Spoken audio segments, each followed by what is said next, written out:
¿Qué les parece si tenemos una oración para poder comenzar? Yo creo que eso es fundamental antes de iniciar cualquier reflexión. Bendito Dios y Padre, permítenos hoy día, en esta hora de trabajo, profundizar en la escritura y profundizar en lo que significa la comprensión del origen de la Biblia, porque si hay una de las temáticas más complejas para nosotros los creyentes y también incluso para las personas que no creen, es cuál es el valor que tiene el texto sagrado o lo que nosotros llamamos texto sagrado. Cómo la teología ha tratado de dar una respuesta contundente y también razonable acerca de la fe, pero cómo esto puede dialogar también con la espiritualidad, cómo puede esto dialogar con el ejercicio de una fe sincera y honesta. Ese trabajo todavía creo que tiene muchos espacios que resolver, pero sí hay algo que es fundamental, que esa fe en la figura de Jesús de Nazaret es la que transforma vidas hasta el día de hoy. Ayúdanos, Dios, a entender qué pasa, cómo se entendían algunos textos en las comunidades y cómo también hoy día la academia dentro de la investigación teológica nos ha ayudado a fortalecer también algunas posturas que pueden ser o verse como radicales, pero que en el fondo fueron pasos previos para algo más concreto y de lo que sabemos hoy día. Guíanos, Espíritu Santo, en tu nombre, Señor. Amén. Les voy a compartir, queridos. Ahí no se preocupen, tengan el chat ahí disponible porque siempre yo lo voy a dejar aquí activadito. Hay temáticas que son complicadas dentro de lo que es el análisis de los textos. Entonces, yo voy a comenzar aquí a compartir y obviamente esta es la sesión que vamos a ver hoy día, la sesión relacionada con el Nuevo Testamento, para dar alguna primera respuesta a lo que significan los textos del Nuevo Testamento y cómo estos tienen que ser analizados desde distintas perspectivas, ¿ya? Ustedes tienen que entender algo cuando entran a una institución teológica a estudiar, ¿ya? Esto es súper, súper relevante. Cuando nosotros entramos a una institución teológica y queremos conocer todo lo que tiene que ver con la Biblia, normalmente hay dos posiciones súper importantes. Una es, y las voy a escribir aquí en un costadito, voy a sacar el lapicito.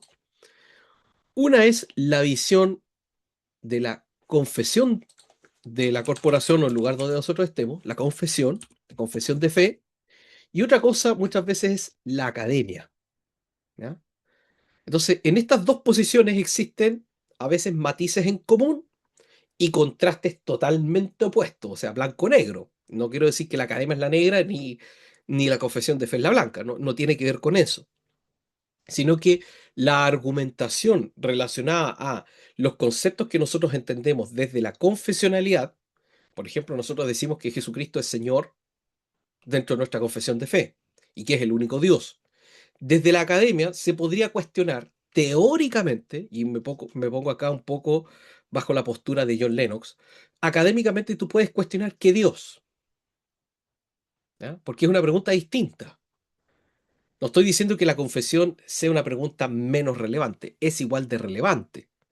La pregunta es cómo sustentas esa confesión en base a una buena argumentación.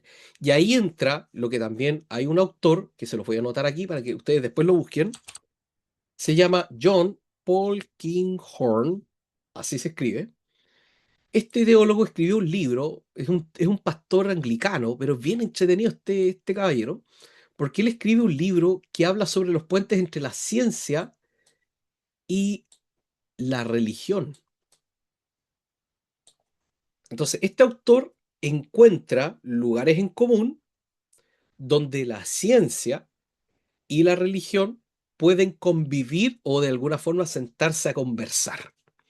Ahora, aquí hay que tener claro qué es ciencia y qué es religión, porque hay que hacer una distinción entre conceptos, pero en cuanto a métodos, ambos tienen un método para comprobar lo que dicen, ¿ya? Y después me voy a meter en el tema un poquitito de la epistemología para poder explicar y aumentar más estos conceptos que son fundamentales. Entonces, la academia y la confesión de fe muchas veces pueden ser contradictorias porque no se argumentan desde una, un sustento razonable, ¿ya? Sino que muchas veces las confesiones de fe tienen que gradualmente con el tiempo ir avanzando o de alguna forma modificándose. En otros casos, algunas confesiones de fe se amplían, mejoran o precisan aún más lo que creen y cómo lo creen, ¿ya?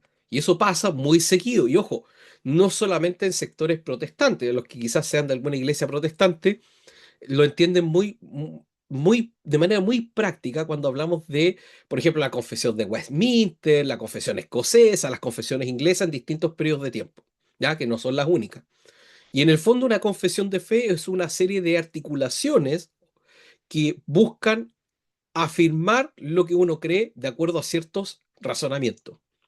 Ya, eso también existe hoy día y el concepto de la confesionalidad no es ningún misterio, incluso en el mundo pentecostal, no es ningún misterio, porque las declaraciones de fe que establecen en iglesias pentecostales o en otras líneas es algo que se hace. Ahora, ¿qué tan en profundidad? Esa es la otra pregunta. Entonces la pregunta es, ¿coincide esa confesionalidad con la academia? Muchas veces no. Y ahí es donde se generan conflictos, ¿ya? Porque hay que entender también que la ciencia también tiene un discurso que uno tiene que trabajar y comprender para poder abordar estas realidades. Entonces, teniendo todo ese preámbulo ya definido, vamos entonces a comprender un poco acerca del concepto del canon de la Biblia. ¿Ya? ¿Qué es esto del canon? ¿Ah? Canon, que es una palabra griega, ¿ya? Es una palabra griega que ustedes la pueden escribir de esta manera. Es canon, así se escribe canon. Y canon tiene que ver con un concepto de medida, igual que una regla o una vara para medir. Eso significa canon. Entonces, de alguna forma, el canon son criterios con los cuales se establecieron o lograron comprender, porque algunos textos de la Biblia son considerados sagrados e inspirados, de otros que no lo son. Hay que entender esa diferencia, ¿ya? Porque uno va a decir, en los tiempos de los apóstoles, ¿habían otros textos que eran considerados no canónicos? Por supuesto. Si eso no es ningún misterio. Para la teología no es ningún misterio que había libros que ya circulaban o escritos que ya circulaban incluso después de muerto Jesús, de que efectivamente contaban historias incluso heroicas o mitológicas acerca de la figura de Jesús de Nazaret. No es ningún misterio. Pero hay que entender el proceso de por qué algo es llamado parte de los textos sagrados dentro de otros textos que no fueron considerados así. Hay que entender esas diferencias. Entonces, hoy día es comprender el canon como criterio, porque es una base de criterios que se toman para poder saber por qué un texto sí es considerado de otros que no. ¿Qué pasa con el Apocalipsis de Pedro? ¿Qué pasa con el libro de Enoc? ¿Por qué el Evangelio de Judas no está incorporado dentro de la Biblia? Esas son preguntas legítimas, pero también hay que entender que no fueron procesos inmediatos. Y no quiere decir con esto que hay textos que quedaron y después se sacaron. No estamos diciendo eso. Es entender de que el proceso de canonización no pasó solamente por la lupa de un solo grupo de personas. El canon no lo define, se los digo desde ya, no lo definió la Iglesia Católica. Porque si ustedes estudian algo de historia del cristianismo y pueden ahí buscar un texto se los voy a recomendar acá, le voy a dejar ahí el chat activado, el texto de Justo González, y yo les voy a dejar aquí el autor, voy a anotar acá. Si ustedes analizan esta bibliografía de Justo González, Historia del cristianismo e historia del pensamiento cristiano, en estos dos libros, lo que hace Justo González es analizar dos conceptualizaciones básicas para entender toda esta cuestión. Una cosa son los acontecimientos que guiaron a la iglesia a ser lo que es la iglesia, y otra cosa es cómo el pensamiento cristiano se fue desarrollando a través de distintas etapas de la historia. ¿A qué voy con esto? Por ejemplo, la iglesia del primer siglo lograba entender el concepto del Espíritu Santo como se entiende en el siglo IV o en el siglo V. No. ¿Quiere decir con esto que había una idea que era unitaria? No, tampoco. Pero se entendía que había un proceso que tenía que ser reflexionado y que nosotros entendíamos ciertos matices de esta palabra, que nosotros llamamos el neumatos o el Espíritu Santo. La iglesia comprendía que el bautismo, por ejemplo, en agua tenía que ser en principio en el nombre de Jesús y después se incorporó el nombre del Padre y después el nombre del el Espíritu Santo, como se señala en el libro Mateo. no fue inmediato. Entonces, hay que entender que la iglesia también fue desarrollando el pensamiento y la reflexión en torno a lo que estaba escrito. Entonces, así nos hace mucho más sentido algo que a la gente le cuesta entender. Y yo insisto con esta idea. Cuando nosotros miramos los textos, y aquí voy a ir avanzando un poquitito, cuando decimos que toda escritura es inspirada, y algo dijimos la semana anterior, para que ustedes también lo puedan revisar en los videos previos, es qué entendíamos por inspiración.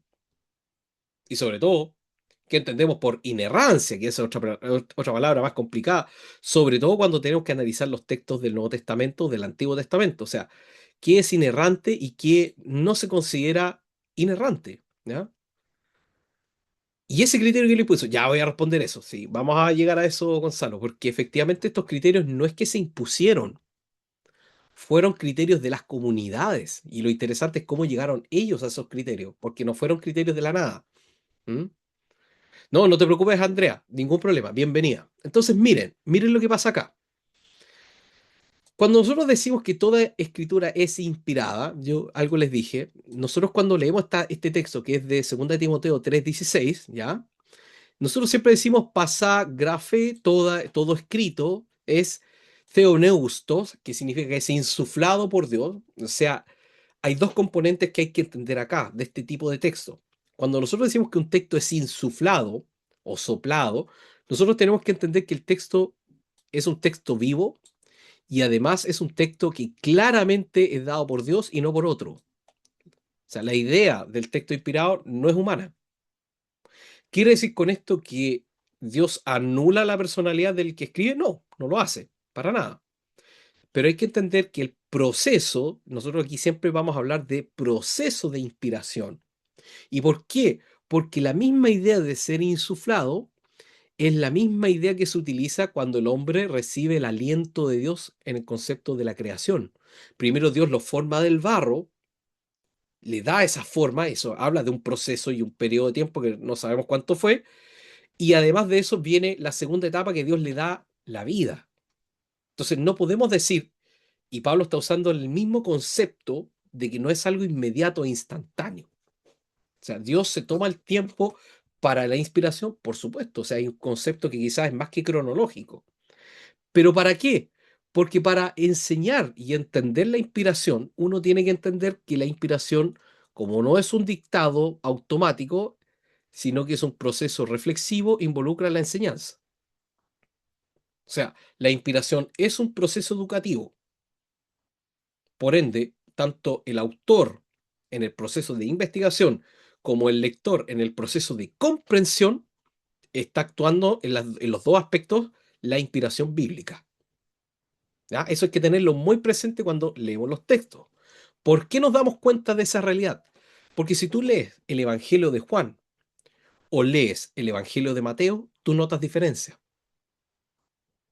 Entonces, el proceso de la inspiración no es un proceso automático, no es un dictado de Dios y requiere claramente una comprensión gradual para ir entendiendo en profundidad qué es lo que nosotros llamamos revelación.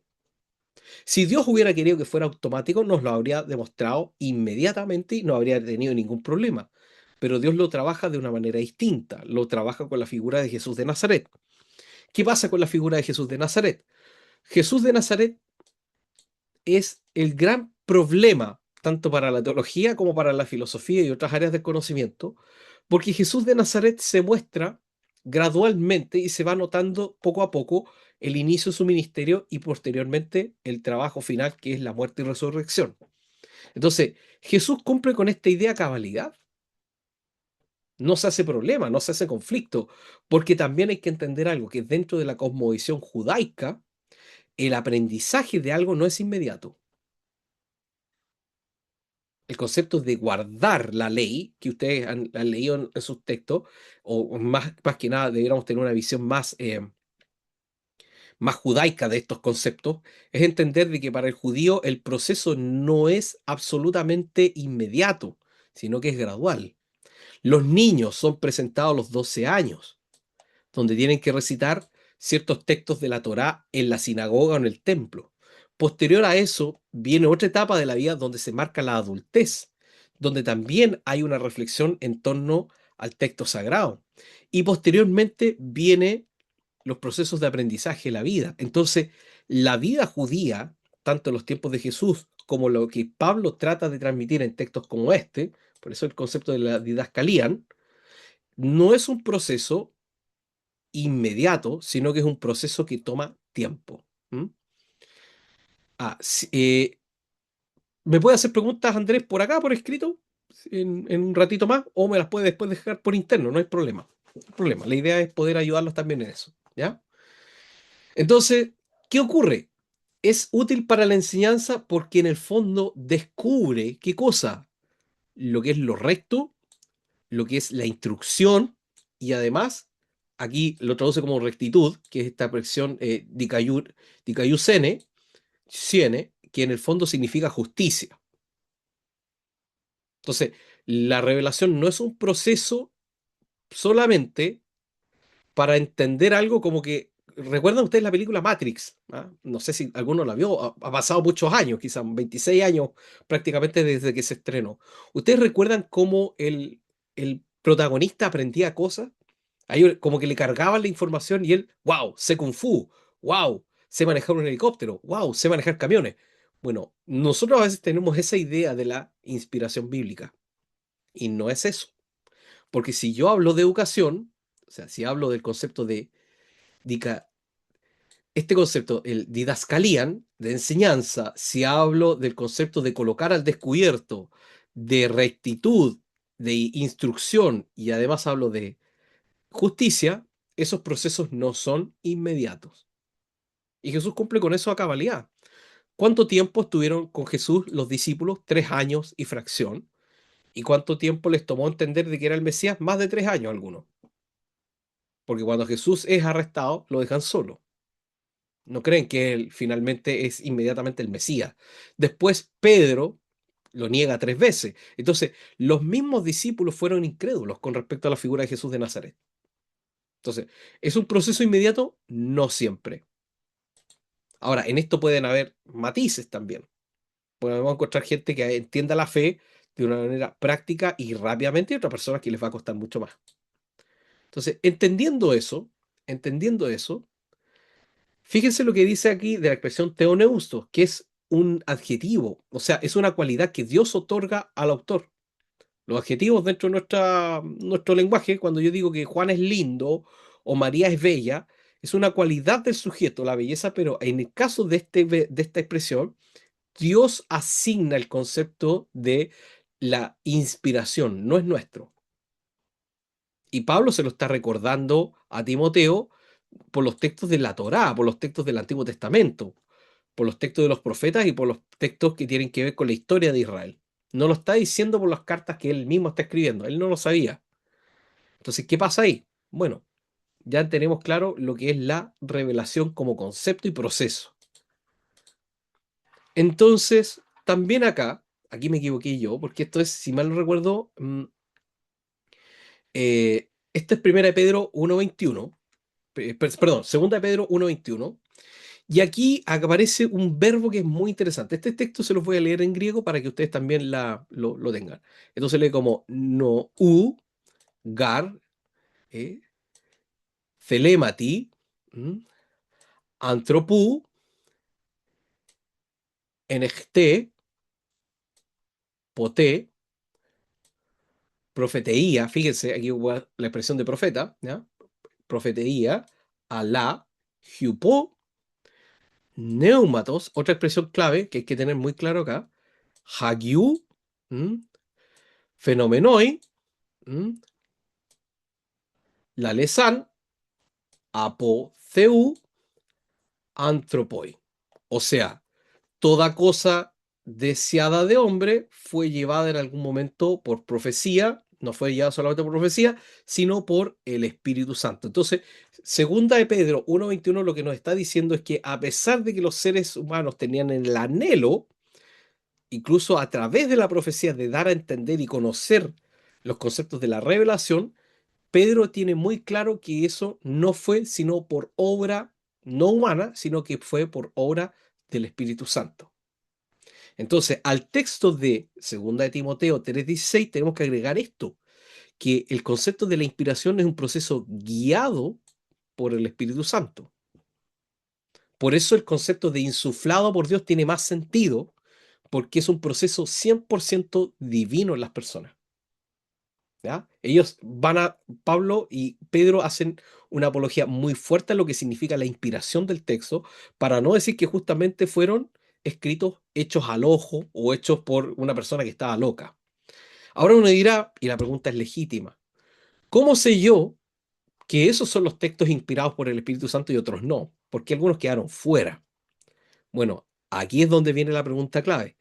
¿Qué entendemos nosotros por texto inspirado? Que ya algo dijimos respecto a eso. Y ojo que un texto que es inspirado, que es útil para la educación, para la rectitud y además para la justicia, esos son ya criterios que nos dan pistas de cuáles fueron las bases que establecieron por qué algunos textos quedaron dentro del canon y otros que quedaron fuera.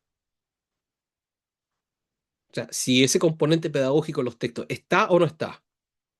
Ustedes dirán, pero las cartas de Pablo no eran pedagógicas, ¿seguro? Las cartas de Pablo no tienen un componente pedagógico al leerlas todas, inclusive la carta a Judas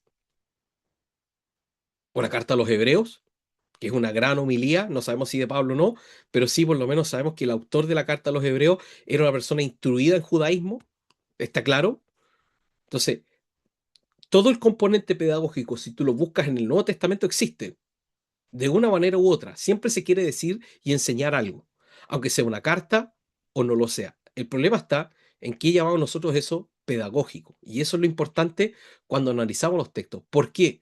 Porque estos criterios fueron transversales después al resto de las cartas que nosotros vamos a llamar las cartas en el caso de Pablo, las cartas paulinas, las cartas carcelarias, o también el texto como Apocalipsis, la carta a los Efesios, Gálatas, etcétera, que son documentos que siempre nosotros decimos que son como clave dentro del Nuevo Testamento. Bueno, ¿cómo se llegó a decir que esos textos eran inspirados?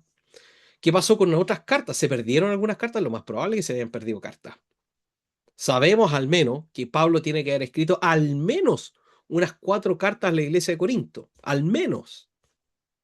Y se cree que la segunda carta a los Corintios es una mezcla de esas cartas faltantes, que es una especie de, de compilatorio. ¿Por qué? Porque si tú lees la carta a los Corintios, tú te das cuenta que hay ciertas incongruencias no en la temática, sino en la redacción, en la idea. Se pasa de una idea A, después sigues la B y te saltas a la D. Entonces, lo más probable es que ahí hubo una recopilación de las cartas y nosotros le colocamos segunda carta a los Corintios. Y eso hay que tenerlo muy claro. ¿Le quita eso inspiración? No, porque yo entiendo que es un proceso. Es un proceso compilatorio, no es un proceso inmediato. Entonces, ¿qué nos quiere decir esto? Aquí viene entonces la palabra canon. Ay, es con omega, yo pensé que era con omicron. Yo lo escribí con omicron, no con omega. Entonces, canon es una palabra griega y vamos a hablar del canon de la Biblia porque aquí hay que entender cómo se interpreta el Nuevo Testamento y el Antiguo Testamento. Hay criterios en común, pero también hay contextos distintos. Y eso hay que tenerlo muy presente cuando nosotros hablamos de el texto canónico de los textos no canónicos. ¿Ya? Entonces, lo que entendió la iglesia es que hay criterios tanto para el Nuevo como para el Antiguo Testamento de cómo se considera un libro sagrado de uno que no se considera sagrado. Y ojo, esta discusión no es primera vez que existe, ni va a ser la única vez que se va a discutir, pero es una discusión que lleva más de 2000 años de historia. Entonces, no es algo que se dio de la noche a la mañana, no es algo que simplemente alguien dijo, aquí están los libros de la Biblia y aquí no están los que deberían estar. Hay una persona que sí comete un error en ese sentido, que podría ser Martín Lutero, cuando ellos determinan qué textos debe llevar el canon desde la Reforma en adelante. Pero eso es otra historia, igual la vamos a tocar acá. Entonces, ¿cómo entendemos el canon? El canon considera algunos textos que son claves, pero también van a aparecer, y ustedes quizás han escuchado esta expresión, que son los famosos textos apócrifos. Y aquí yo les nombro algunos textos apócrifos, por ejemplo, Tobit, Judith, que aparecen incluso en la Biblia Católica, Sabiduría de Salomón, Eclesiástico, Baruch y Primera y Segunda de Macabeos. Aquí yo les dejo quizás una pregunta para ustedes. ¿Significa entonces que estos textos a mí no me sirven para nada y debo, si tengo una Biblia católica con estos libros, tengo que arrancarlos y quemarlos en la hoguera. No, porque aquí hay que entender que los libros apócrifos y tanto los otros textos deuterocanónicos, que también se les conoce así, tienen una utilidad distinta de lo que nosotros creemos. Por ejemplo, Primera y Segunda de Macabeos es un texto que tiene ciertos toques heroicos que nos cuentan parte de la rebelión ante los griegos de justamente la familia de los macabeos, que ocurre entre el tiempo desde el, antes del nacimiento de Jesucristo hasta el último de los profetas. Estos 400 años que siempre llamamos de silencio, en ese periodo de tiempo se levanta una rebelión en contra de la cultura griega y los macabeos habrían liderado este proceso de cierta independencia. Pero ¿cuál es el problema con Primera y Segunda de Macabeos? En que muchos de los textos que nosotros llamamos, o podríamos decir que son textos inspirados, no tienen o no comprenden con algunos principios básicos de la escritura. Ejemplo, hay mucha idea mitológica, mucha idea de mito o de superhéroe dentro de estos textos, y si tú miras la Biblia en general, nunca se muestran a las personas como superhéroes. Digo yo en el sentido extremo de la palabra superhéroe. Ustedes conocen a Batman y Superman. ¿Ya? ¿Entienden la diferencia entre Batman y Superman? Superman tiene poderes extraordinarios, tiene la visión, tiene la superfuerza, puede trasladarse de un lugar a otro. Batman, para ser un héroe, él no tiene superpoderes, sino que utiliza su ingenio. Entonces, Es muchas de noche veces, nomás. y de noche, justamente. Además que Superman, no sé cómo lo hacía para trabajar y además puede cumplir cubriendo la ciudad y metrópolis. Pero bueno, entonces, ¿qué ocurre con estos textos? Muchos de estos textos no fueron considerados por la iglesia, y esto es lo interesante. No hay en algunos casos registros de que la iglesia, las primeras comunidades, estoy hablando del Nuevo Testamento, hayan utilizado estos textos como parte de la base de su criterio durante mucho tiempo, sino que siempre estos textos fueron, a veces aparecen mencionados o a veces no aparecen mencionados. Entonces, lo más probable es que muchos de estos documentos, y en todo caso el judaísmo lo tiene muy claro este tema, en el judaísmo está muy claro por qué estos textos no son considerados como textos sagrados. Lo vamos a ver en la próxima clase.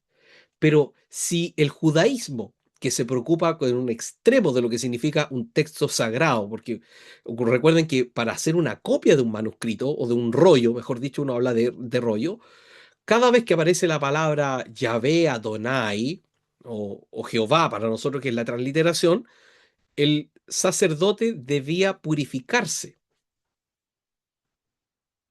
bañarse completamente, purificarse y volver y continuar con el rito de copia del manuscrito. Había una serie de elementos rígidos para establecer las copias de los manuscritos. No era algo así como que yo lo hago al tanteo, al ojo. Acuérdense, no había fotocopiadoras, no habían instrumentos para tomarle una foto, no había nada de eso. Todas las copias tenían que ser aprobadas. No valía cualquier copia en una sinagoga, porque la copia del texto sagrado tenía que ser una copia que mantuviera ciertos estándares. Y por eso nosotros confiamos en los textos del Antiguo Testamento, porque hubo un proceso de cuidado de los documentos y los manuscritos. Y si Jesús, y aquí está un tema muy interesante, si Jesús hubiera tenido una objeción a alguno de los textos sagrados, por ejemplo, no sé, voy a inventar un caso muy, muy exagerado para que ustedes me entiendan. Si Jesús hubiera tenido alguna crítica contra Daniel, Jesús claramente habría dicho algo respecto a eso. Y eso habría quedado de alguna parte escrito. Después se lo voy a explicar con el texto de Mateo. ¿A qué me refiero con esto? Sin embargo, Jesús valida los textos de los profetas, valida lo que hacen también, lo que se escribió acerca de los profetas y también lo que se escribe acerca de la ley. Lo legitima. ¿En qué sentido? Como texto y palabra de Dios. Entonces ahí tenemos un criterio importante. Jesús se refirió a los textos, sí, de los profetas, por supuesto. Lo hace con Jonás, lo hace con Isaías, en los textos que nosotros tenemos, y encontramos citas cercanas a eso. O sea, ahí tenemos un criterio súper importante. Jesús les habló a los apóstoles de qué debían leer, por supuesto que sí, por supuesto.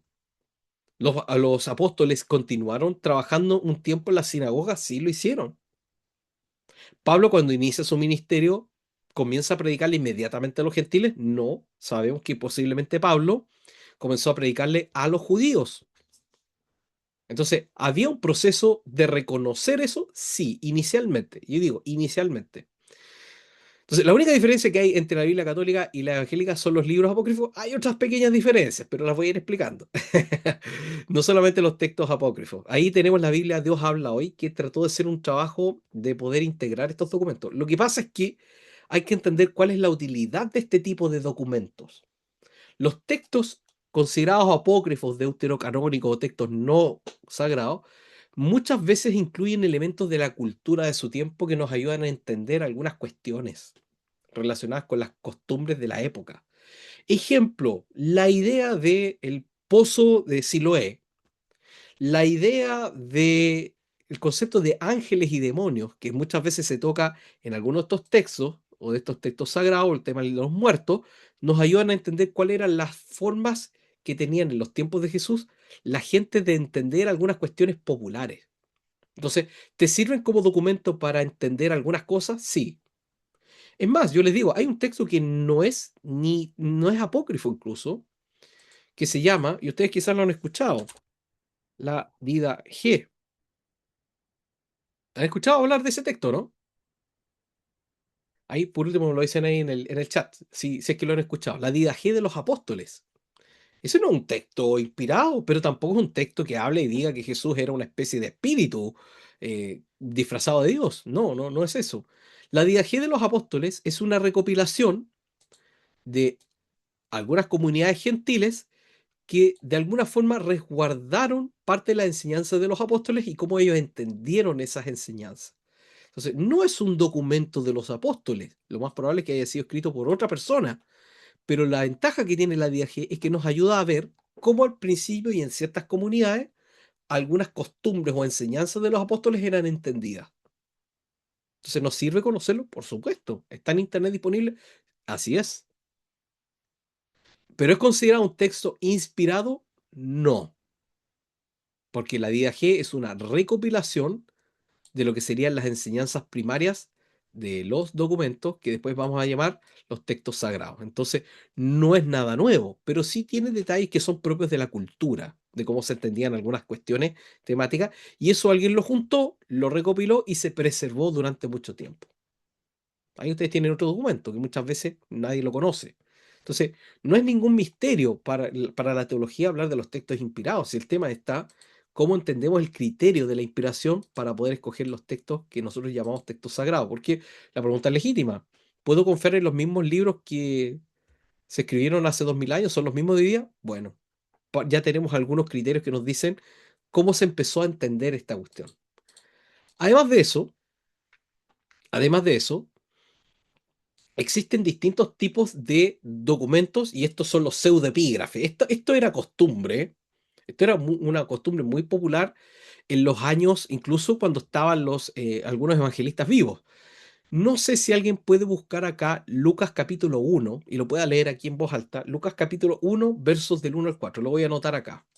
Lo voy a anotar acá. Si alguien puede leer Lucas 1, versos del 1 al 4. Vamos a volver a leer este texto porque es clave dentro del Nuevo Testamento. No tengo Biblia, mi pastor. Por favor, pero puede tener una Biblia digital. Si alguien lo puede leer, chiquillos, ahí, cualquiera, sí, no importa. Amén. No, Amén. no, no Dele entendí. nomás. Puesto que ya muchos han tratado de poner en orden la historia de las cosas que entre nosotros han sido ciertísimas, tal como nos los enseñaron los que desde el principio lo vieron con sus ojos y fueron ministros de la palabra. Me ha parecido también a mí, después de haber investigado con diligencia todas las cosas desde su origen, escribírtelas por orden. Oh excelentísimo Teófilo, para que conozcas bien la verdad de las cosas en las cuales has sido instruido. O sea, Lucas nos dice desde ya, desde un comienzo, cuando él escribe su evangelio, de que esto no era ningún misterio, de que había que colocar las cuestiones en orden. El problema está aquí, ¿qué le llama Lucas esas cosas en orden. Aquí permítanme mostrarles un poquitito. Aquí estoy tratando de cargar no solo la PPT, sino también les quiero mostrar el texto en una visión que es la visión, el texto griego. Entonces, miren lo que les voy a mostrar acá. Voy a cargar nuevamente el interlineal. Les muestro el interlineal porque siempre es una buena herramienta para empezar, ¿ya? Pero uno trabaja siempre con versiones como el Alan Nestlé o trabaja con la Biblia hebrea Stuttgartensia, que son documentos que se les conoce como documentos críticos técnicos, ¿ya? Cuando Jacqueline leyó Lucas, ella dijo algo que es bien interesante, que Lucas lo menciona al comienzo de su evangelio, y esto es lo que nos da otro criterio importante. Miren, Lucas 1 del 1 al 4 dice, acá dice por lo menos esta versión, por cuanto muchos han tratado de compilar. Compilar, fíjense la palabra que utiliza al menos esta versión. Pero ¿qué nos dice el griego? Voy a ir a la interlineal, permítanme aquí ajustar los audífonos. Acá dice epeideper, que significa después de que muchos han tratado, o sea, poloi, a eso se refiere poloi de mucho. ¿De qué cosa? Epekeiresan, de tratar de qué cosa, de dibujar, anataxastai, qué cosa. Miren lo que dice aquí, y esta es la palabra clave. Diegesin, una narración.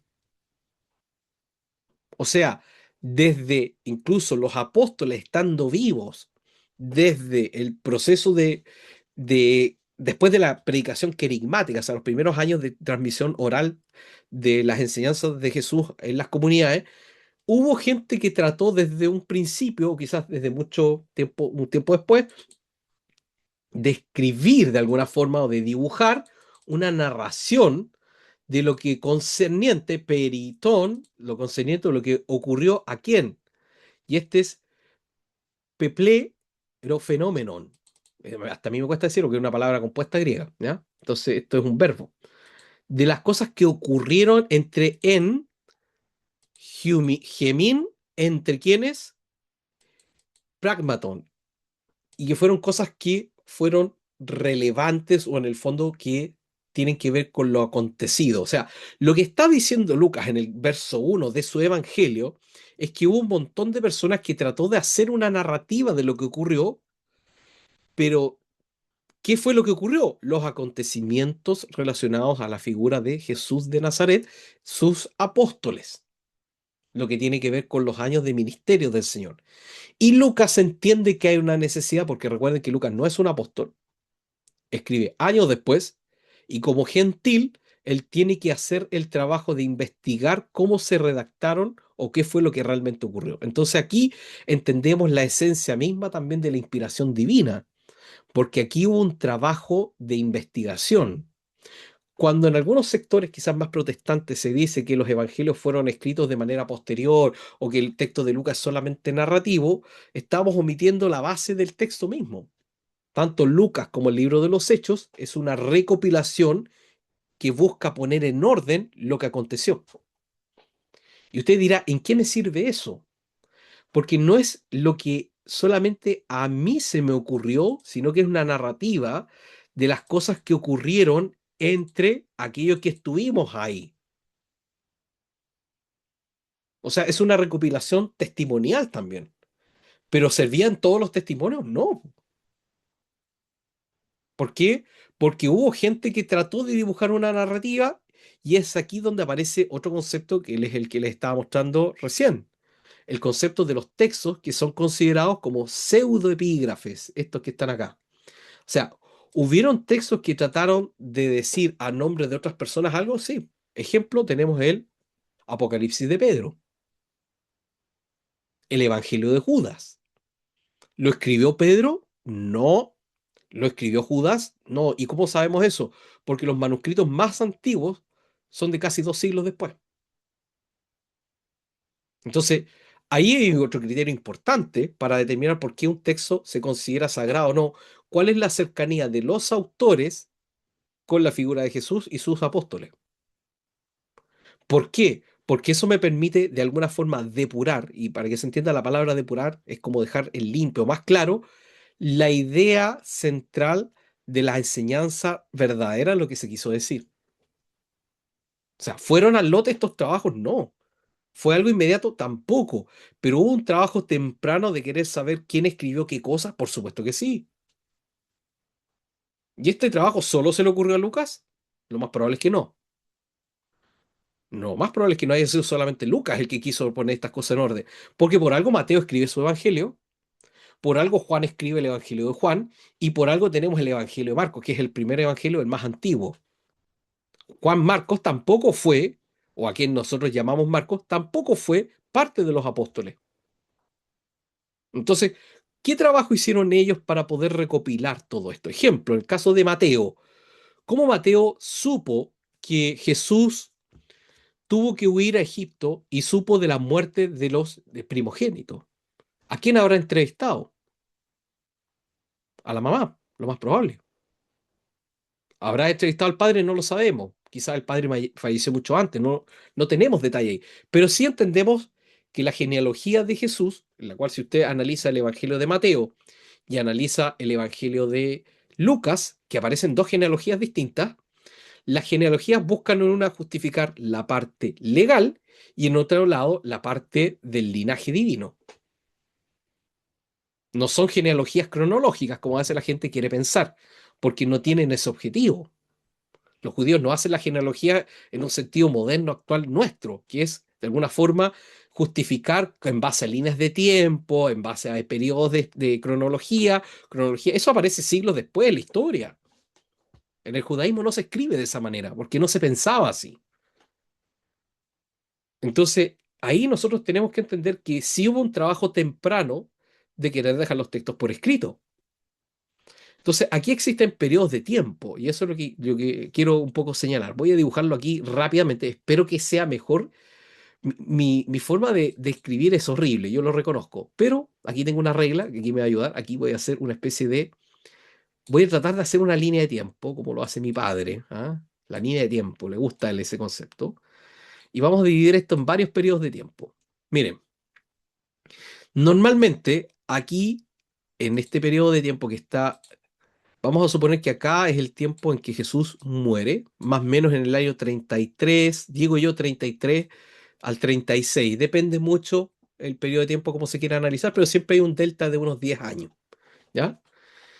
En este periodo, desde que Jesús muere hasta que son más o menos 10 años, aquí ocurre lo que se conoce como el periodo de la predicación querigmática o el famoso querigma.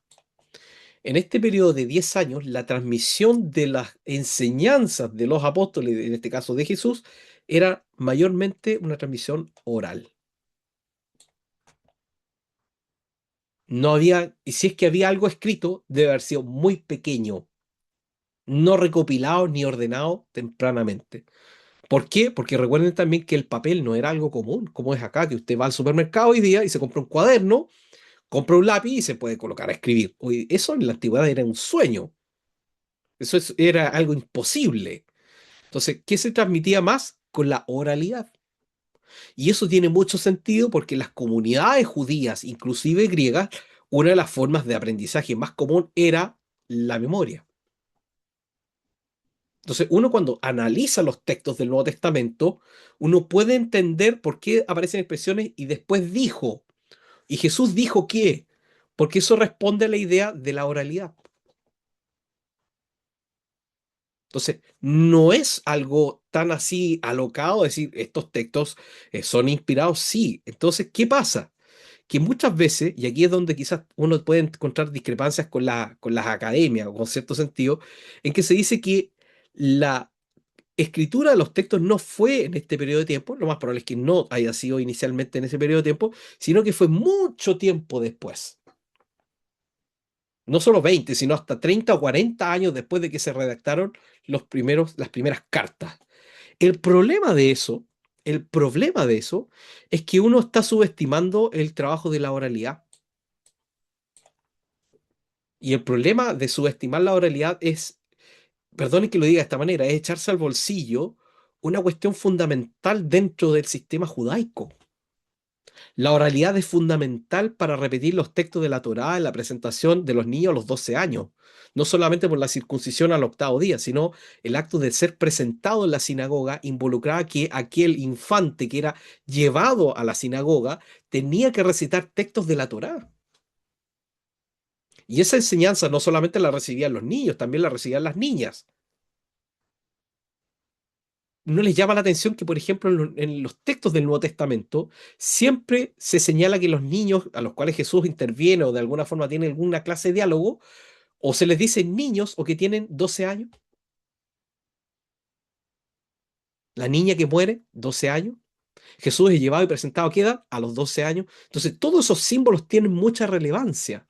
Entonces, subestimar la oralidad, y es aquí donde yo me pongo a veces un poco crítico con algunos colegas, es subestimar una cuestión que es fundamental dentro de la cultura judaica. Y pensar que eso no tiene un valor dentro de los conceptos de la inspiración y sobre todo de los criterios para determinar que algo, que lo que está escrito es lo que dijo Jesús, es también cometer un acto valiente de tener, yo diría, bastante fe para creer que esa oralidad no tuvo alguna relevancia en la redacción de los textos. Porque aquí les pregunto, de acuerdo a lo que leímos en Lucas capítulo 1, versos del 1 al 4, Lucas, ¿cómo supo entonces los detalles de lo que escribe? ¿Se habrá entrevistado con alguien? ¿Habrá contrastado información? ¿Habrá preguntado a más de un testigo sobre algunos acontecimientos respecto a la figura de Jesús de Nazaret? ¿O Lucas se quedó con la primera fuente? Si él no estaba escribiendo, él escribe para un excelentísimo Teófilo, que no sabemos qué significa o quién era este Teófilo, porque Teófilo es un nombre, puede ser un nombre clave, sobre todo en comunidades donde había persecución ya por parte de autoridades judías o también de autoridades de la parte de Roma. Entonces, el trabajo que viene después de la predicación querigmática es un proceso de recopilación y compilación de los documentos.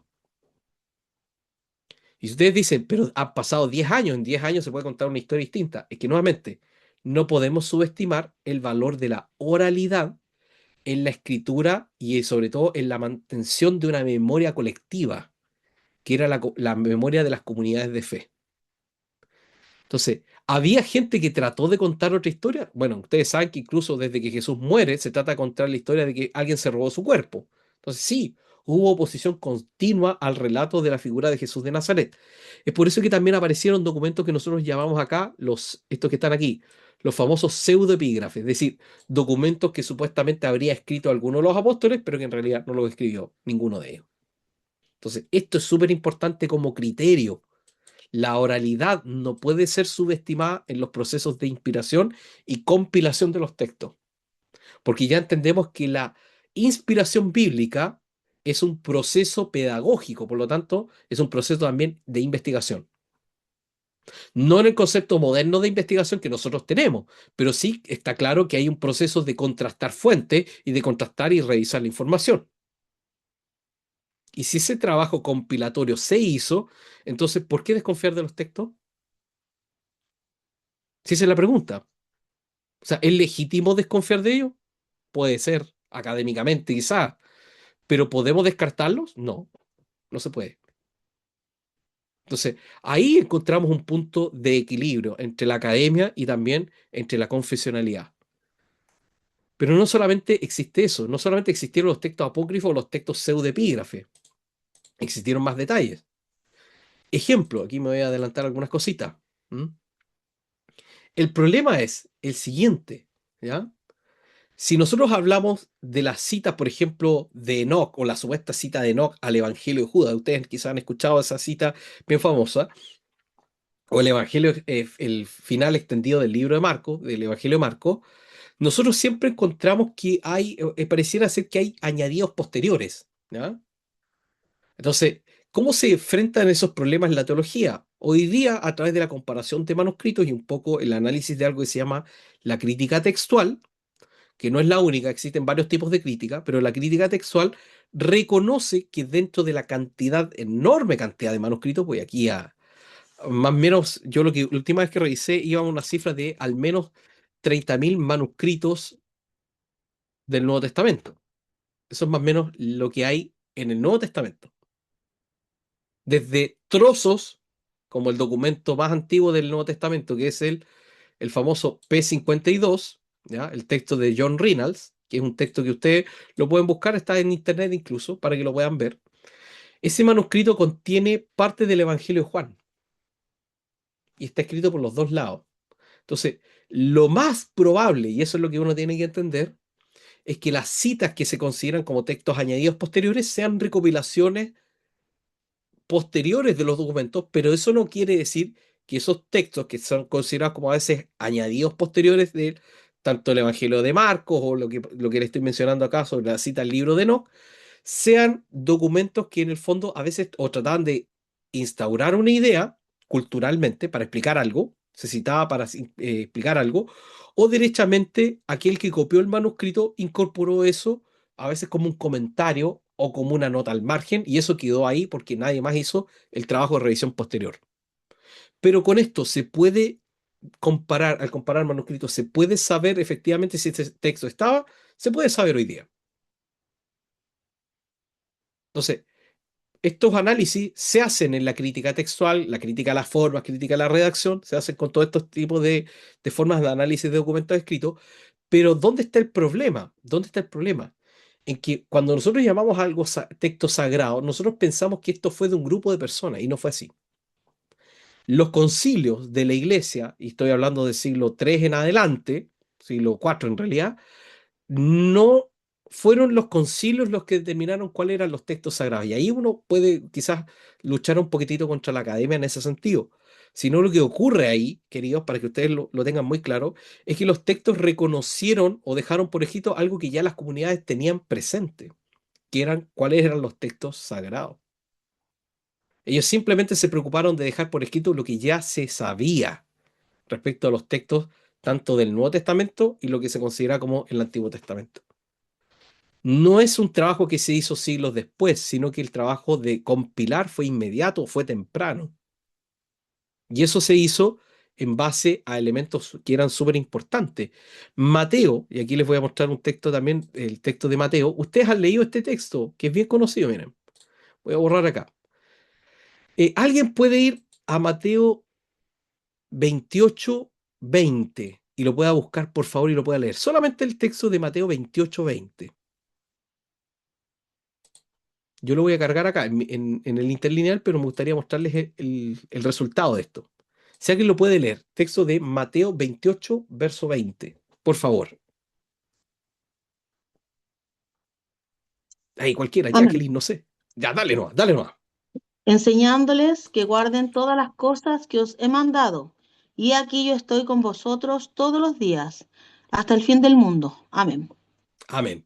Así termina el Evangelio. Es muy bonito, ¿cierto? Es inspirador guardar las cosas. Pero ¿qué significa guardar? ¿Significa que, chicos, tomen la Biblia, la Torá y guárdenla en su casa? No, no es eso. Aquí vamos a aclarar un concepto que a veces nuestras Biblias no traducen, no quiero decir que lo traducen mal, sino que lo traducen de una manera distinta, ¿ya? Porque a veces creemos que los textos se traducen mal y no es así. Lo que pasa es que depende cuál es la línea de los autores, ¿ya? Cuando yo voy a Mateo 28, verso 20, el texto dice lo siguiente. Él dice, miren nuevamente la palabra que aparece, miren la palabra que aparece. Didascontes, de didáscalo, de didascalía, lo mismo que vimos en 2 Timoteo 3:16. ¿Por qué el concepto se repite? Curioso, ¿ya? Primer detalle. Enseñándoles autus a ellos, y aquí es donde está la diferencia. Miren lo que pasa con este problema de la inspiración y también con el problema de la compilación de los textos. Nuestras Biblias dicen aguardar, ¿cierto? Pero en el texto griego original no dice eso. Dice therein, a observar. Y eso es un término rabínico. Y observar la ley significa aprenderla, vivirla y practicarla constantemente. Es un término rabínico. Y esa es la enseñanza que Jesús está dejando a través del Evangelio de Mateo a los que van a leer su texto. En este caso, van a ser comunidades judías inicialmente. Entonces, el concepto de observar, ¿qué cosa? Josá, todo, ¿qué cosa? Y ahí miren lo que aparece aquí, lo que dice Jesús. en eteilamen, las cosas que yo les he ordenado. Entonces, ese detalle no deja de ser relevante para aquellos que nosotros queremos decir, bueno, la Biblia, ¿por qué es la palabra de Dios? ¿Y por qué nosotros debemos confiar en ella? Porque la enseñanza máxima, aquí tenemos algo que es muy, muy bonito, muy, muy bonito. Si ustedes miran este texto que está aquí, observar es un verbo presente infinitivo. Un verbo presente infinitivo activo, o sea, no es pasivo. Cuando algo es pasivo es cuando tú lo recibes en griego. Cuando es activo es que el sujeto tiene que cumplir esa acción. Entonces, las cosas que, ¿qué cosas? Aoristo indicativo voz media. O sea, lo que acá te está diciendo, las cosas que yo les he ordenado. Y observar la ley tiene que ver con un proceso riguroso de memorizar, de mantener, de preservar y de ser consecuente con las enseñanzas. ¿De quién? De Jesús. ¿Por qué Jesús no nos invita a guardar el sábado? Porque dentro de su enseñanza Jesús no es que quebró el sábado. Lo que pasa es que Jesús entiende, y dentro de la cosmovisión judía se entiende, que cuando hay un principio, aquí esto es para que ustedes lo sepan, en el judaísmo, el problema no es el sábado en sí mismo, porque en el judaísmo estaba muy claro lo que era el sábado. Cuando la vida tiene mayor importancia que guardar el sábado, en el judaísmo se enseña, y ustedes eso lo pueden también revisar en la Mishnah, se enseña que la vida tiene más valor que el día sábado. Entonces, ¿qué nos dice esto? ¿Qué nos dice esto? ¿Por qué Jesús peleaba tanto con los fariseos y con los escribas, con los maestros de la ley? Porque efectivamente ellos imponían mayor fuerza al argumento del sábado como día que a preservar la vida. Entonces ellos mismos contradecían lo que ellos mismos enseñaban. Entonces, cuando Jesús dice que hay que proteger la vida, hay que preservar y dar dignidad a las personas, Jesús lo que está diciendo no es que esté anulando la ley o ese tipo de cosas. Lo que Jesús está haciendo es darle el espíritu del verdadero sentido de lo que significan esos mandamientos. Aquí Jesús no está hablando de los mandamientos de la Torá, se está refiriendo a sus enseñanzas, a sus enseñanzas, ¿ya? ¿Eso significa que sus enseñanzas dejaban fuera la ley? No, no estoy diciendo eso tampoco. Estoy diciendo que Jesús pone énfasis en puntos muy específicos, pero son órdenes que Jesús deja para el resto de las comunidades. ¿Qué más dice? Y después dice, y contemplen, ¿ah? Y tú, ego, o sea, yo, met, con ustedes, humón, e mí, estoy, pasas todos, tas, los, gémeras, días, eos, geos, perdón, aquí dice geos, tes, hasta los, y miren lo interesante de este texto también, que tiene que ver también con la inspiración, son teleías, hasta la plenitud o la completitud, podría ser esa como una posible traducción de qué, tú, de los aionos, o acá aionos, de las eras. Entonces Jesús tenía muy claro, que iba a venir un tiempo después de él, pero los mandamientos se debían preservar, los mandatos de Jesucristo. Se debía guardar o observar, que en realidad el término correcto es observar estos mandamientos que el Señor había dejado. Entre eso estaban no solo las parábolas, estaban también sus grandes discursos, estaban también sus grandes enseñanzas. Ustedes vieron la serie quizás de Chosen. Se pueden entender un poco el contexto, porque es muy buena en ese sentido, contextualiza muy bien algunas cosas. No es para que ustedes hagan un análisis teológico ni se vayan en cuestiones más profundas, pero disfruten la serie. Pero tiene elementos muy categóricos de lo cotidiano, de cómo eran las costumbres de ese tiempo. Entonces, nos ayuda a entender por qué Jesús vivía con sus discípulos y compartía con ellos. Porque lo que hace el rabí para que al rabí le crean era vivir y ser consecuente con sus enseñanzas. Y por lo tanto, los que eran discípulos de un rabí tenían que imitar y repetir esas enseñanzas. Por eso encontramos a Gamaliel y encontramos a Pablo. Entonces, había una continuidad de la enseñanza. Entonces, volviendo todo esto a lo que les quiero decir con respecto a los criterios fundamentales del Nuevo Testamento, y para no extenderme, por supuesto, eternamente con esto, es que lo que ocurre acá, claro, cuando uno dice qué pasa con estos añadidos posteriores, la teología los tiene resueltos. La teología sabe que algunos son añadidos posteriores y hoy día algunas Biblias no los incluyen o los incluyen con unos corchetes grandes y dicen, ¿sabe que este pedazo de texto no está en los manuscritos más antiguos? Y listo, no hay mayor inconveniente. ¿Cambia eso toda la doctrina? No, porque las doctrinas generales de la Biblia están muy claras y esas no tienen problema. ¿Dónde pueden haber conflictos? En las confesiones que quizás se toman de esos textos para justificar alguna cuestión. Pero una buena revisión teológica hace un ejercicio mayor. Pero miren lo que pasa acá. Acá también nosotros decimos, bueno, ¿y qué pasa con Pablo cuando cita documentos externos o cuando pareciera que cita algunos textos, como por ejemplo en Tito 1:12 o lo que ocurre en Hechos 17:28? Ahí nos damos cuenta que también Pablo utilizaba los recursos de la época para ejemplificar algo. Eso la teología lo tiene respondido. La teología no se hace problema porque esos temas ya están superados, porque uno puede decir, pero esos son errores, no son textos inspirados, está citando quizás alguna clase de autor o idea griega. Es que para poder ejemplificar algo tú utilizas lo cotidiano. Y eso no es ilustrar algo no es ningún problema, citar algo que no necesariamente lo vas a considerar inspirado. Tú citas ideas o estás explicando un concepto a través de otra cosa, ya que están tan de moda también las metáforas hoy día. Bueno, recuerden que Chile es un país de poetas. Entonces, es muy importante tener presente esto, porque el concepto de la metáfora, la parábola, la sinécdoque, todos esos eran elementos pedagógicos que venían también de las escuelas griegas y se utilizaban en parte de la retórica. Entonces, Pablo como autor tampoco se hace problema con eso. Y nosotros en teología tenemos muy claro que esos textos servían para ilustrar o explicar algo o para dar a entender algún concepto que no quedaba muy claro dentro de la comunidad o donde se estaba enviando la carta por escrito. ¿Ya? Justamente el ejemplo de la oveja que si se pierde en el día de reposo. Ahí tenemos otro ejemplo. Muy buena acotación ahí, Andrea, porque efectivamente las parábolas de Jesús tenían esa idea. Ahora yo acá les dejo una para que ustedes la revisen. Ustedes han leído la parábola de la oveja perdida. Yo les dejo una reflexión teológica ahí, ¿ah? Que esto es más que nada para ustedes. ¿Ustedes creen que existían 99 ovejas justas? O Jesús ahí está quizás utilizando una especie de ironía con aquellos que lo están escuchando en ese momento. Les invito a que reflexionen. ¿Porque existe una oveja justa cuando el único justo es nuestro Señor? ¿Qué está haciendo Jesús ahí con esa enseñanza? ¿A qué le está hablando realmente?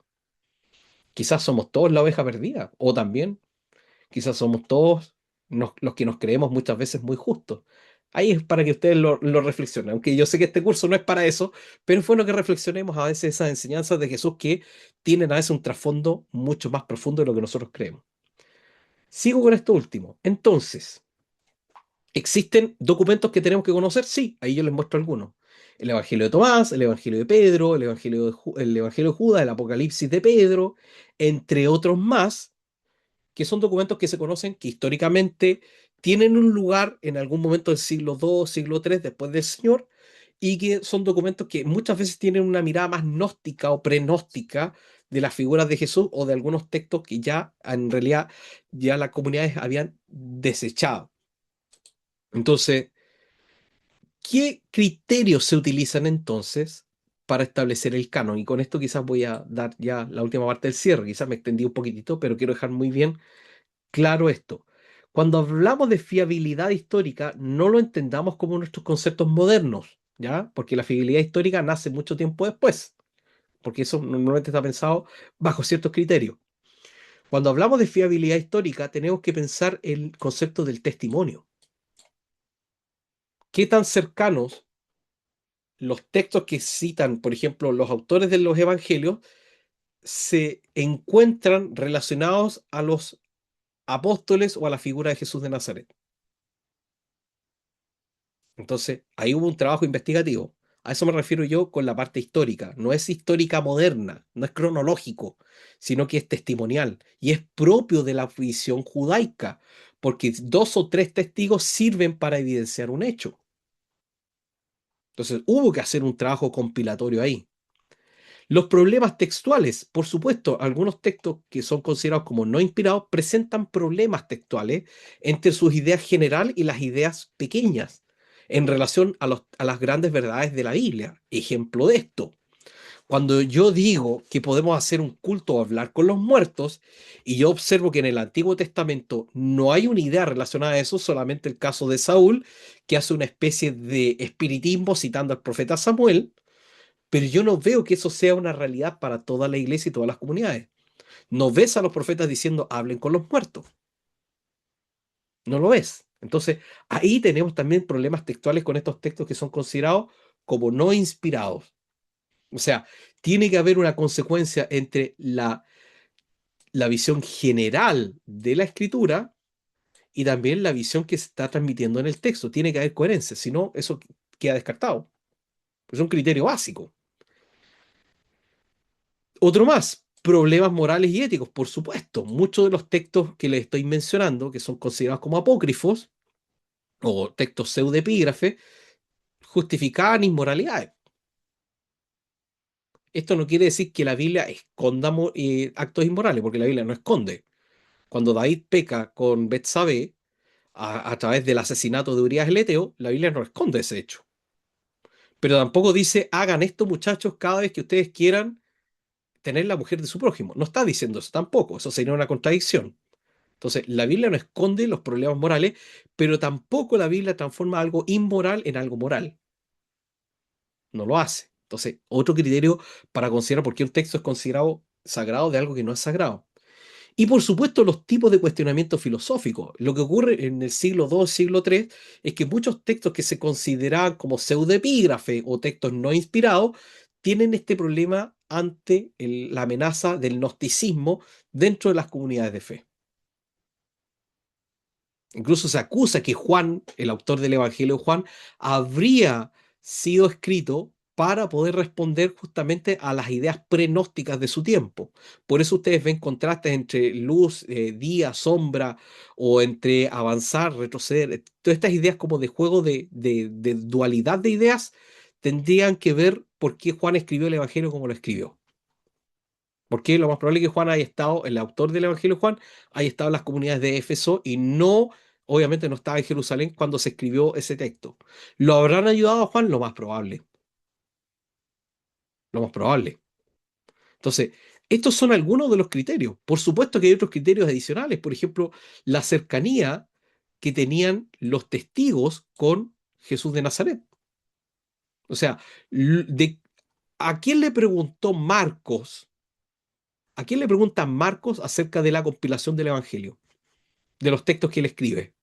Lo más probable es que haya sido Pedro, por algunos acontecimientos. Mateo entrevista quizás a la madre, quizás estaba con vida, o a los hermanos de Jesús, que quizás estaban con vida. Entonces, también hay un trabajo compilatorio en ese sentido. Lucas, ¿para qué decir? Bueno, Lucas ya leímos el capítulo 1 del 1 al 4. Entonces, el Nuevo Testamento no fue escrito, y esto es lo que importa y es lo que quiero destacar hoy día, no fue escrito al lote. Hay un trabajo investigativo, claro. Por supuesto que yo creo que también incide la parte de la espiritualidad en esto, supuestamente. ¿En qué sentido lo digo? En que hay una obra del Espíritu Santo en ordenar y canalizar todo esto, pero además hay criterios que son fundamentales que cualquiera de nosotros consideraría. O sea, yo le podría preguntar a alguno de ustedes qué saben acerca de mi madre, y lo más probable es que haya una sola persona que me diga, yo sé acerca de tu mamá, pero los demás no. Entonces tengo una legítima duda con que alguien pueda hablar acerca de mi madre si no la conoce. Eso es evidente. Entonces los textos no fueron inspirados de la noche a la mañana. Esto fue un proceso compilatorio, nuevamente. Y aquí, y aquí obviamente, algunas personas que cuestionan la Biblia, y aquí esto ya es como para dar un poco el cierre, son algunos de estos autores, como Richard Dawkins, en su libro El espejismo de Dios, también Hitchens, que si mal no recuerdo, él creo que ya falleció. Sam Harris, que es un conocido. Ehrman también es uno de los hombres que cuestionaba acerca de la inspiración de la Biblia. Y obviamente Daniel Dennett, que es un clásico ateo que hoy día cuestionan. El gran problema que se cuestiona siempre es cuál es la legitimidad que tiene el texto para considerarse sagrado. Ese es el gran problema. Y estos autores algo mencionan a estos temas. Entonces, por ejemplo, Dawkins siempre lo que hace, quizás ustedes Richard Dawkins lo ubican más, porque tuvo un debate hace unos años atrás con un apologista bien conocido que es John Lennox, ¿ya? John Lennox se entrevista con Richard Dawkins y Richard Dawkins hace una especie de sátira, se burla un poco de John Lennox en su forma de hablar. Y lo que hacen estos autores muchas veces atacan más que a la Biblia en sí misma, atacan lo que se interpreta o lo que nosotros a veces decimos de ella. Entonces, estos autores cuestionan, pero muchas veces sin un fundamento claro, lo que es los conceptos de inspiración, lo que nosotros entendemos como compilación, y además de eso, la legitimidad del texto para ser considerado sagrado. No estoy diciendo que no los lean, es bueno leer estos autores para que ustedes conozcan la vereda al frente y entiendan cómo piensan aquellos que no creen en la fe. Pero esto es ateísmo, ateísmo puro. ¿Pero hay que conocer a estos autores? Por supuesto que sí. Entonces yo les dejo esa recomendación para que ustedes después, si quieren profundizar más sobre cómo encontrar herramientas para defender la fe, también vean en qué argumentos ellos se caen. Yo acá tengo un libro que lo he puesto aquí, no sé si lo pueda mostrar. Bueno, este libro creo que lo he mostrado así en video, que se llama La verdad detrás del nuevo ateísmo. Se los recomiendo. No se alcanza a ver acá, se ve muy chiquitito, yo lo sé. Después, si quieren, le tomo una foto. Pero este librito, es cortito, habla acerca, el autor se llama David Marshall. Él le responde a varios de los argumentos de todos estos autores que tenemos acá en pantalla. Y hace un buen trabajo. No es el único libro, pero es un libro introductorio. Cuesta aproximadamente, lo he visto en librerías cristianas, como a $5. 5 o $6 promedio. 6 7 mil pesos chilenos, APP. Si lo pueden encontrar y adquirir, yo se los recomiendo. Es muy bueno. ¿Ya? Después se lo muestro en una fotito más grande para que ustedes lo puedan comprar ahí. Para que lo tengan como una herramienta de trabajo. Entonces, ¿tenemos que conocer doctores? Sí. Entonces, el proceso del Nuevo Testamento no fue algo inmediato, fue algo que tomó tiempo, fue un trabajo recopilatorio. Y por supuesto, lo que dice ahí la pregunta, ¿cómo podríamos entonces responder ante los puntos que señalan estos escritores en cuanto a la confianza que tenemos con la Biblia? Por supuesto que podemos decir, los textos fueron un proceso de reflexión, análisis y compilación que en el fondo nos permiten hoy día justificar que lo que tenemos hoy día como Nuevo Testamento es el Nuevo Testamento que el Señor quería que tuviéramos. No fue un proceso al lote, no fue magia, no fue algo a la chunte, como se dice acá, sino que fue un proceso guiado, inspirado, metódico para tener los textos que hoy día tenemos. Entonces, ¿podemos confiar en la Escritura, al menos en el Nuevo Testamento? Por supuesto que sí. Por supuesto que sí. Porque hubo un trabajo de compilación, una oralidad que habla de una fe colectiva que se mantuvo, una memoria colectiva oral, y posteriormente se deja por escrito. Y no fue, como necesariamente señalan algunos autores, escritos mucho tiempo después que la fecha inicial de su autoría.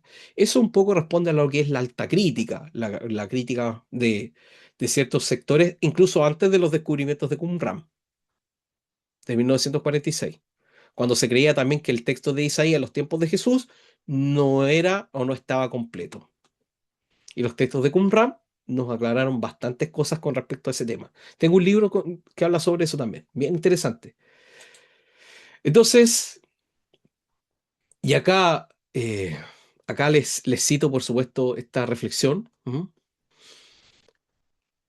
Primera de Pedro 3 del 3 al 17. No lo quiero leer porque si no me extiendo mucho, pero en el fondo para que ustedes lo revisen también en sus casas. Que es importante presentar una defensa clara acerca de lo que creemos, pero también consciente de la sociedad en la que estamos viviendo. Vivimos en una sociedad donde creer es un problema, porque el que cree tiene que entregar o responder a cuestionamientos duros, en este caso compilatorios, acerca de cómo se compuso la Biblia. Y si no estás preparado, eso te puede hacer dudar de tu fe. O sea, piensen ustedes en sus hijos, sus nietos. No estoy diciendo con esto que tenemos que convertirlos a la fe cristiana, por favor, no, no es eso. Es entender de que si queremos presentar argumentos, presentemos argumentos contundentes y démosle la oportunidad a las personas que no creen también de escuchar y de escucharlos a ellos. Porque quizás eso puede significar la posibilidad de que un alma conozca a Jesucristo. Yo creo que es legítimo ese trabajo. Hay que escuchar al que no cree y con respeto, así como también queremos que nos escuchen a nosotros, ¿ya? Yo trabajo con mucha gente atea, entonces se los comento porque nadie cree, pero siempre se dan oportunidades para compartir la fe. Siempre, siempre hay una oportunidad, inclusive del que no cree. Entonces, ¿mm? Bueno, este texto claramente es un texto categórico y aquí obviamente lo que quiero señalar más que nada con esto, ¿mm? Primera de Pedro 3:15, es que en el fondo tengamos nuestros corazones, como dice acá, siempre preparados, o sea, santifiquémonos. El concepto de la santificación no es apartarse para una montaña, significa que somos personas que vivimos con integridad, de acuerdo al texto bíblico, ¿ya? Entonces, no me quiero detener tanto en esto porque si no me extiendo y termino predicando, disculpen que lo diga. Voy a terminar predicando y comenzamos una vigilia, pero no es la idea tampoco hacer eso, al menos hoy día. Entonces, para ir cerrando esto, lo que escribe Pablo en verso 16 hace mención de una carta a la iglesia. Sí, lo más probable es que hayan cartas que se hayan perdido. Entonces la pregunta es, ¿por qué esas cartas no quedaron en la memoria de las comunidades? Eso es interesante. Lo que se sabe, al menos de alguna de esas cartas, es que las ideas estarían fusionadas en otras cartas también de Pablo, ¿ya?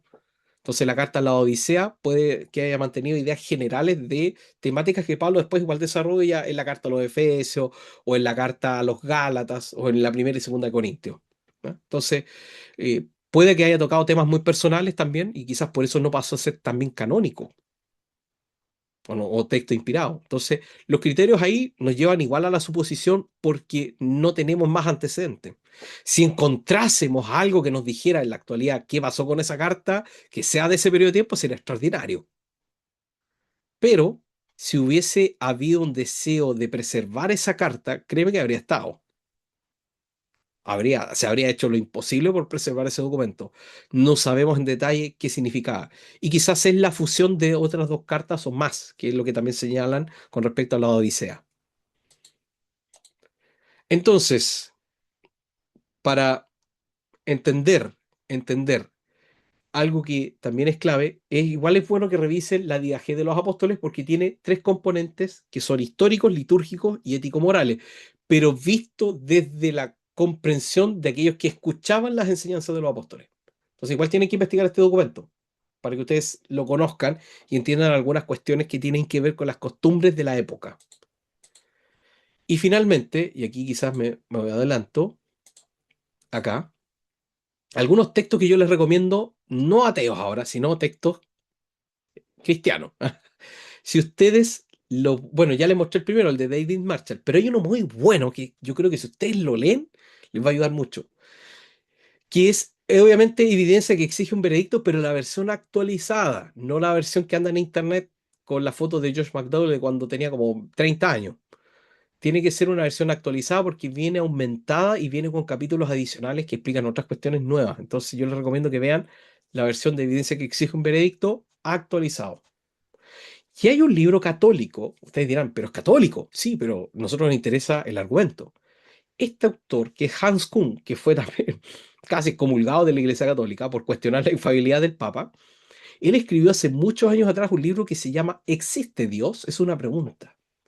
Y él hace un repaso a través de de varios autores filosóficos y cuál era la visión que ellos tenían acerca de Dios.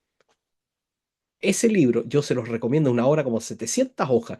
Ese texto es fundamental para a veces entender los cuestionamientos que hoy día se hacen desde la filosofía a la figura de Dios. Una obra totalmente recomendada. Yo lo leí en la universidad hace varios años atrás. Es muy, muy bueno porque se mete en temáticas como de Marx, se mete en temáticas de Nietzsche y cuál era la visión que él tenía acerca de Dios y que en el fondo cuáles eran los problemas que esa visión tiene con respecto a la fe. Es un libro muy bueno para entender desde la filosofía cómo se entiende el concepto de Dios.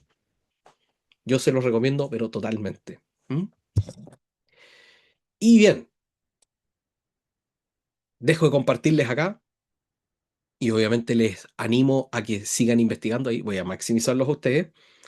Entender que los textos fueron inspirados, fueron guiados, pero además fue un proceso compilatorio, es fundamental para hablar de inspiración y para hablar por qué un texto es considerado sagrado o no.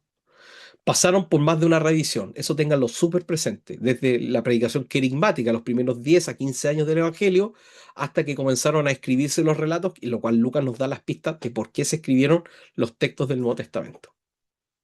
O sea, ¿podemos decir que la Biblia es inspirada? Por supuesto que sí. ¿Podemos confiar en ella? Por supuesto que sí. Estamos hablando solo del Nuevo Testamento.